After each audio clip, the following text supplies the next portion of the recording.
Welcome to the presentation of statistics of decision making. Uh, my name is Deepak. Let me start from my introduction. In this presentation, we are total four members, Lavkishan Singh, Mandeep Singh, Harvinder Singh, and me.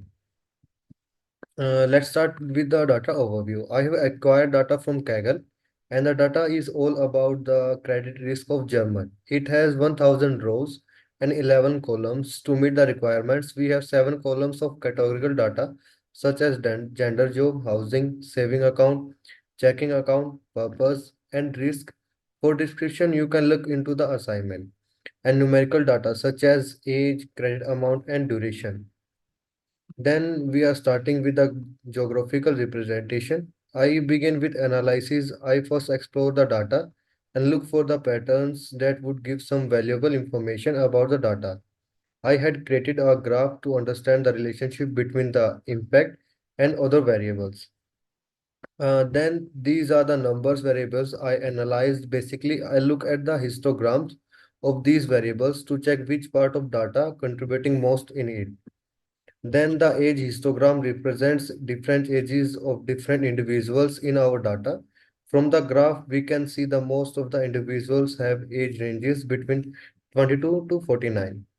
Then the histogram represents the amount of credit requested or obtained by the individuals. From the histogram, I can conclude the most of the credit amount that individuals requested or obtained range between $597 to $3580. Thank you. That's all from my side.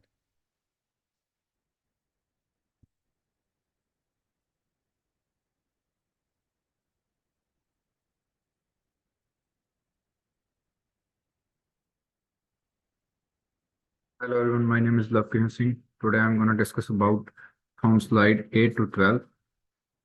The duration histogram denotes the duration in months for which the credit is taken or requested. We see that most of the duration in months in which the credit is taken or requested is 25 to 25 months. There are some outliers that show the duration of amount to 65 months.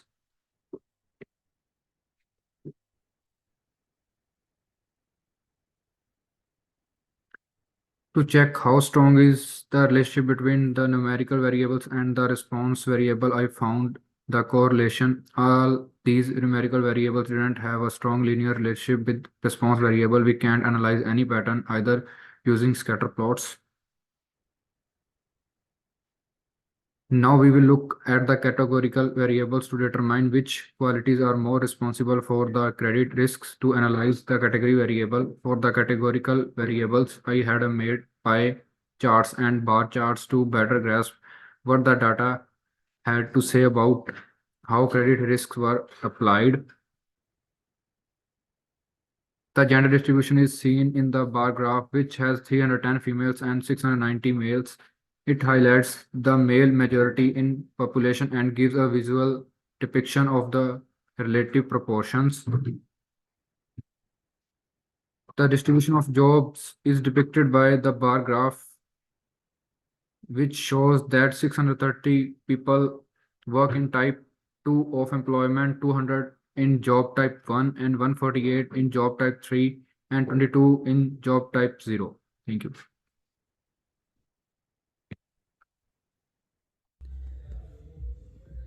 Housing arrangements are represented by a pie chart, which show that 713 people own their houses, which is approximately 71.3%. 179 people have houses on rent, which is approximately 17.9%. And 108 live in free housing, which is approximately 10.8%. It provides a clear visual depiction of how different home types are distributed among the people questioned.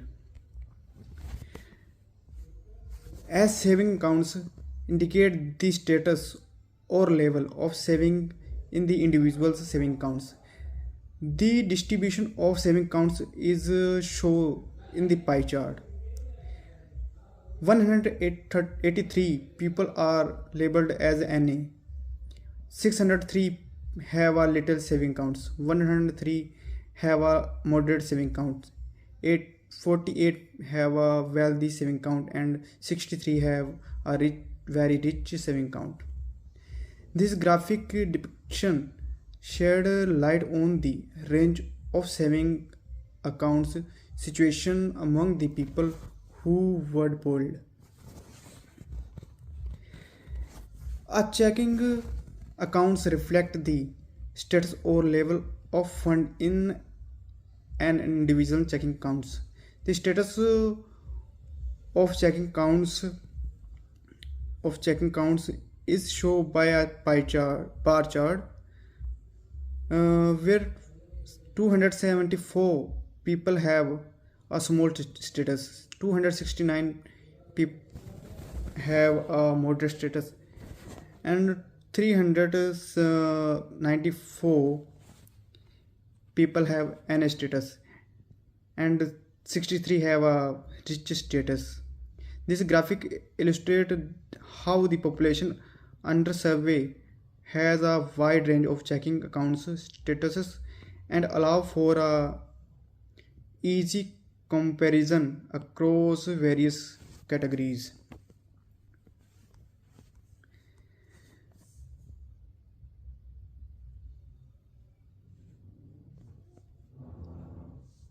They represent the amount of credit requested or obtained by the individuals. The bar graph shows the various reasons why people need credit. 337 need for car, 280 wants it for a radio, almost 181 wants for furnishing, and 97 want for a company.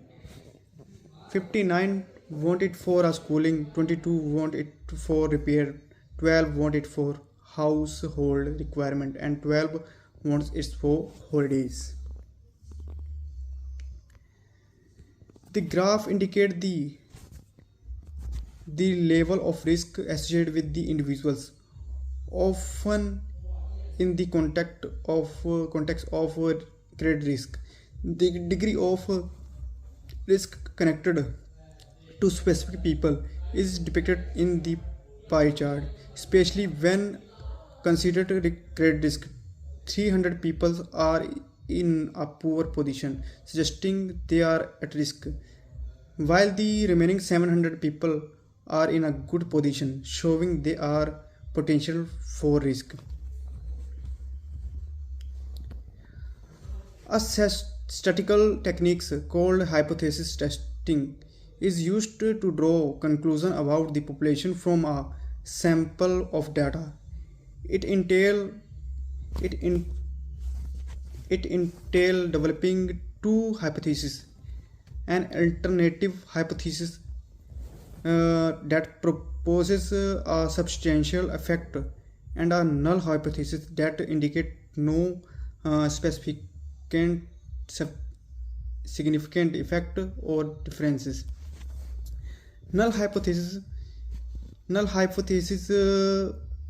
it conveyed the idea that there is no impact, variation, or change.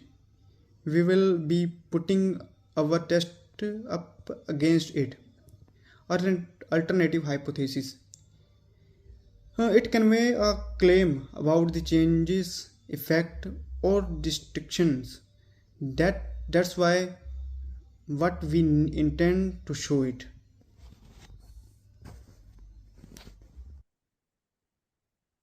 Hi, formulating hypothesis and decision. We develop the hypothesis test as follow. HO, there is no relationship between the independent variable and dependent variable.